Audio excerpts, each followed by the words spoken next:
Kag sa good vibes, ginahandaan na sa karon ang Batang Pinoy 2026 nga pagahiwaton sa Bacolod City.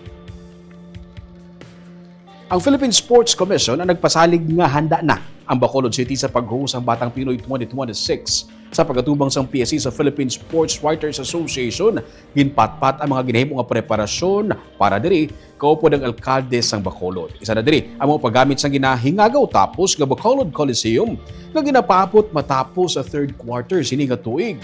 Kinanunsyo man ni Bacolod City Mayor Greg Zataya nga suportado ang kahiwatan sang private sector kag may masobra sa 4,000 ka mga hotel rooms kag Airbnb accommodations ang sarang maka-accommodate sang mga bisita. Damlag pa ang Bacolod man ang nagkusang Negros Island Regional Athletics Association meet, ang National Private Schools Athletic Association competitions kag FIBA Under-18 Women's Asia Cup Shaba Qualifiers 2026. Mas sobra sa 15,000 delegates ang ginapaabot nga makigbahin sa National Youth Sports Meet kung sa diin mga student athletes nga nagaedad 8 to 15 years old. Ikan sa nagkaninain nga mga rehiyon sa Pilipinas ang magakompete.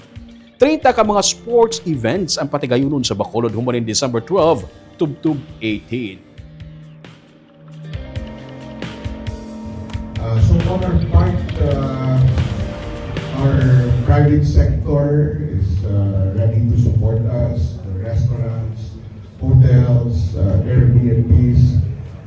DepEd is our partner in terms of accommodation. We have enough rooms.